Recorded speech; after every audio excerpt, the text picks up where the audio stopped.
सभी को पता है कि हम हर साल 15 अगस्त को स्वतंत्रता दिवस के रूप में मनाते हैं, क्योंकि उस दिन हमारे भारत को स्वतंत्रता मिली थी। मगर इस स्वतंत्रता को पाने के लिए कई सारे लोगों को कुर्बानियां देनी पड़ी है और कई सारी क्रांतियां चली है।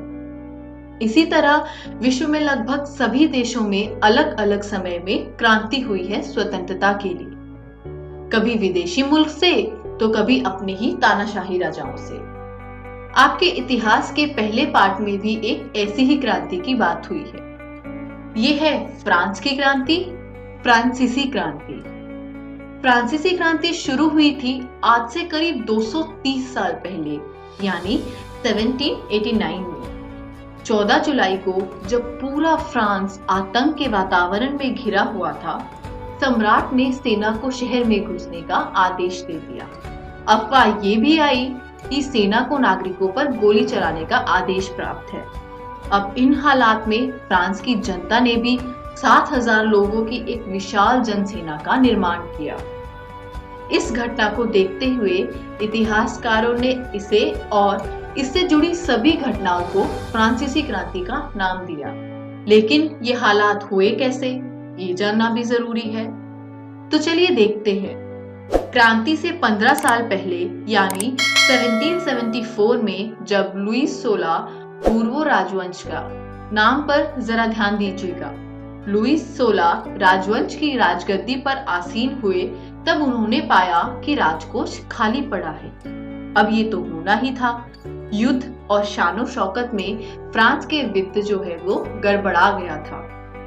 इस सब के बावजूद फ्रांस ने अमेरिका के 13 उपनिवेशों को ब्रिटेन से आजाद होने में सहायता करी और इस कारण 10 अरब लिवरे यानी उस समय के फ्रांस के पैसे, तो 10 अरब लिवरे से भी अधिक का कर्ज जुट गया और 2 अरब लिवरे का कर्ज पहले से ही था।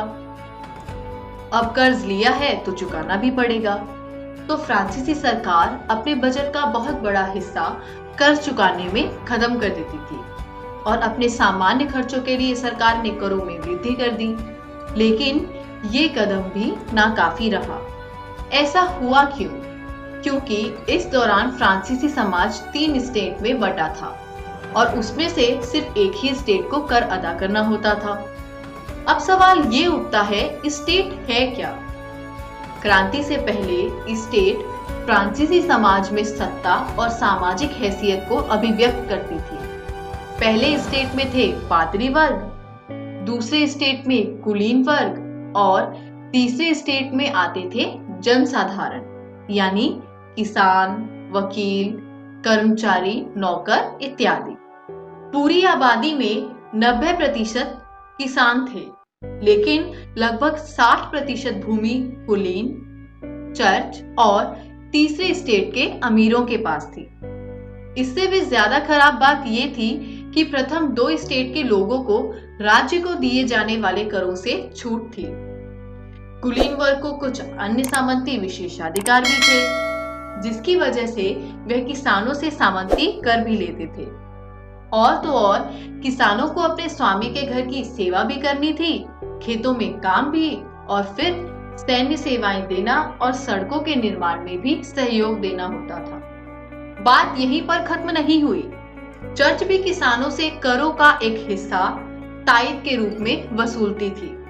तीसरे स्टेट के सभी लोगों को सरकार को जो कर चुकाना होता था, उसमें भी 2 प्रकार के कर थे, एक प्रत्यक्ष और दूसरा अप्रत्यक्ष कर। इन करों में टाइल जो था वो प्रत्यक्ष कर था और अप्रत्यक्ष कर में नमक और तंबाकू जैसी रोजमर्रा की चीजों पर लगा कर आता था।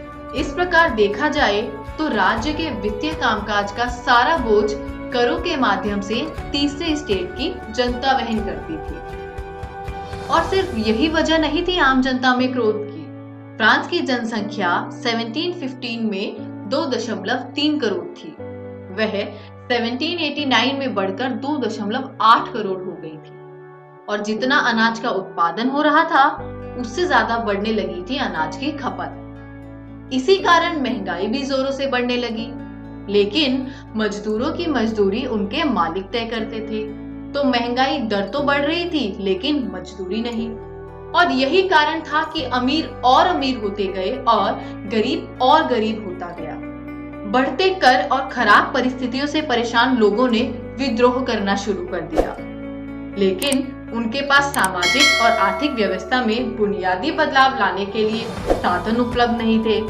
तो ये जिम्मेदारी उठाई तीसरे स्टेट के पढ़े लिखे, समृद्ध और शिक्षित वर्ग ने, जो नए विचारों से वाकिफ थे। इन्हीं सब परिस्थितियों में एक नए वर्ग का जन्म हुआ, मध्य वर्ग। इस वर्ग ने ऊनी और रेशमी कपड़ों के उत्पादन के बल पर संपत्ति हासिल करी, क्योंकि या तो इनका निर्यात होता था या फिर ये समाज के समृद्ध लोग उसे खरीद देते थे। इसी के साथ क्योंकि वे पढ़े लिखे थे तो वह प्रशासनिक सेवा और वकील जैसे पेशे में भी आ सके। बढ़ते ज्ञान के साथ उन्हें ये महसूस हुआ कि समाज के किसी भी वर्ग के पास जन्म के आधार पर कोई विशेषाधिकार नहीं मिलने चाहिए और किसी भी व्यक्ति की सामाजिक हैसियत का आधार उसकी योग्यता ही होनी चाहिए। इसी प्रकार लोगों में बढ़ती जागरूकता और विद्रोह की भावना ने किस प्रकार लुई 16 को उनकी सभी शर्तें मानने के लिए विवश कर दिया, वो जानेंगे अगली वीडियो में। आशा करती हूँ आज का पाठ आपको समझ आया होगा। धन्यवाद।